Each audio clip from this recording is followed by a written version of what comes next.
Hello， 大家好，欢迎大家来到我的频道，我叫杨德新。今天我有个好消息要告诉大家，就是可以看我的 YouTube 频道已经有12000人次关注了，然后这个数字让我真的很幸福。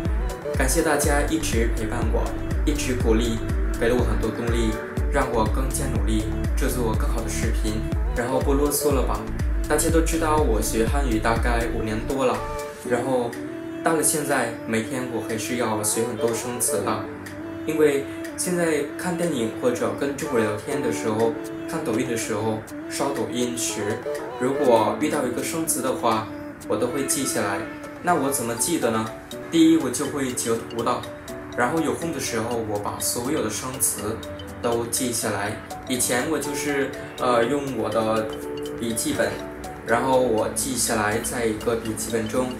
但现在呢，就是比较忙吧，所以我都是用电脑，用 Excel 的那个软件。这种学习生词的方法，我觉得效果挺好。因为我看电影或者我刷抖音的时候，如果立刻就把那个生词记下的话，我就会很扫兴的。所以我觉得还是截个图吧，截个图，然后有空的时候再记。这样的记生词，我真的还可以记那个词是在哪种情况出现的，是在哪一部电影出现的。然后从今天开始，我会拍视频，每个视频大概有20到30个生词。这些生词我觉得在书上应该不会有的。这些生词都是我看电影或者跟中国人沟通、跟中国人聊天的时候就会碰到这些生词。好，那我们开始吧。第一个生词就是电灯泡。电灯泡呢，我们年轻人比较常使用吧。有一句话就是三人行必有我师，但是现在很多中国人都说三人行必有电灯泡。比方说我跟我的好朋友去玩，然后她的男友也一起去，然后我觉得自己好像是一个电灯泡的。第二个生词就是夜猫子。夜猫子就是说那些睡得很晚的人，比如是我也算是一个夜猫子吧。对于我们夜猫子来说呢，就是道理我们都懂，只不过就是免不了熬夜吧。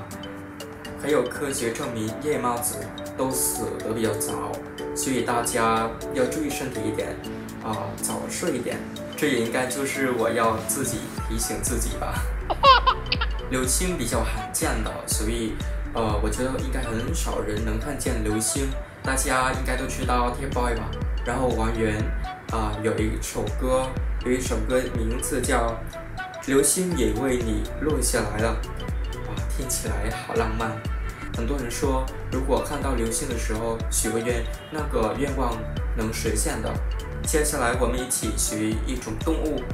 我们都知道都熟悉青蛙吧，青蛙应该很多人知道，但是蟾蜍就是这种动物。蟾蜍你们可以看前面都是那个虫的部首，青蛙和蟾蜍。接下来我们一起来到学一个生词，就是一道菜，应该外国人很怕这道菜的，就是毛鸡蛋，或者说活柱子，或者如果摘要的说就是毛蛋。毛蛋就是整vịt咯。很多外国人一听到这个毛鸡蛋就不敢吃，或者他们还觉得有点恶心吧。但是在越南或者在中国也会有地方会吃这个毛鸡蛋的。我个人呢，我比较喜欢吃，因为那个味道挺好吃的，口感挺好，还有毛鸡蛋的营养也很丰富吧。很多人都说毛鸡蛋比鸡蛋更补，这个我同意吧。这种鲨鱼比较凶吧，然后有很多鲨鱼攻击人类的事件，很危险的。还有呢，鲨鱼现在大家都知道，鲨鱼的数量急剧下降，所以我们现在要保存下来，不然呢，鲨鱼就会灭亡的。然后我们来到肉用鸡或者肉鸡，就是gà công nghiệp gà lấy thịt。这个因为很便宜，所以我们是大学生，没有钱吧，所以我们常常去超市去超市的时候，我们买肉买不起，因为太贵，所以我们都是买肉鸡。肉鸡很便宜，然后也很好吃。但是呢，有很多人说肉鸡长得很快，所以有时候是不是会被那个激素催生？激素催生就是gây tăng trưởng，很多人都怕这个吧。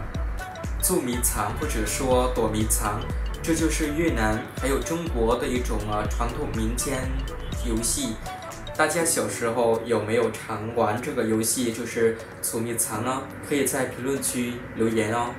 假山，假山就是很 number， 这个假山，我觉得好像只有中年人比较喜欢吧，我们年轻人没有喜欢这种假山。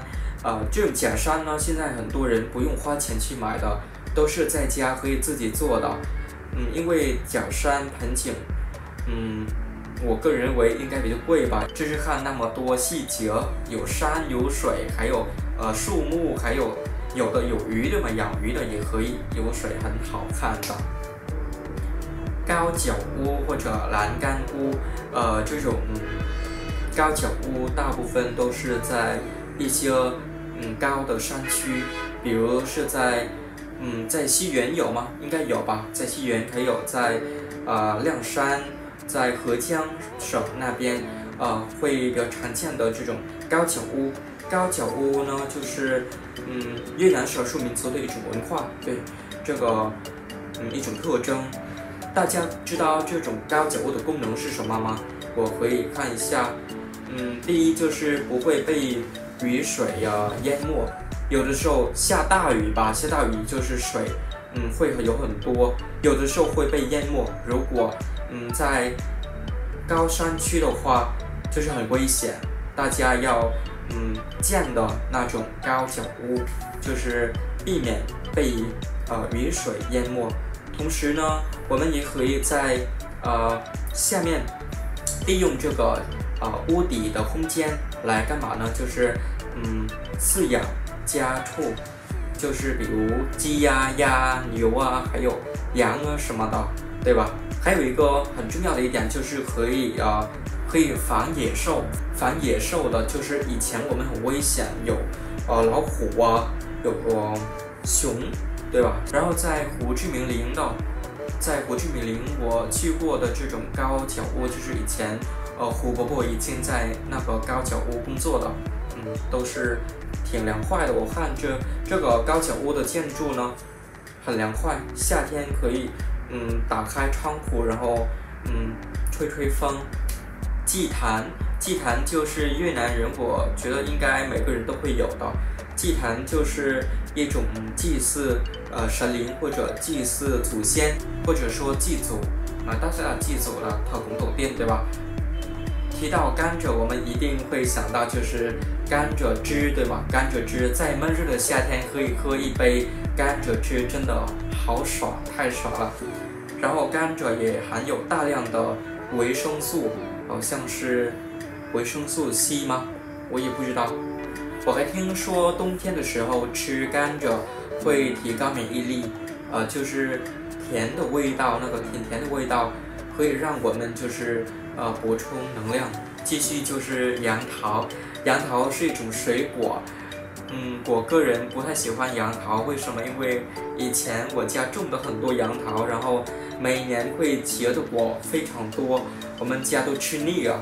提到杨桃，我也会想到就是番石榴，我家也种的很多。因为种的很多，大家都知道，如果家里种的什么，就会有很多，那时候就会吃腻了就不想吃，后来就长大了，也不会喜欢吃那种以前家里种的很多的那种，所以番石榴我也不太喜欢吃。但是番石榴，含有着很多维生素 C，有地方还叫番石榴是芭乐。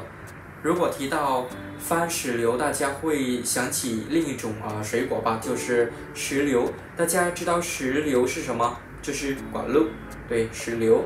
我们吃饭以后就是会整一点水果，这种说法大家要记下来的。吃饭以后整一点水果，整就是一个动词，这个动词特别的地道。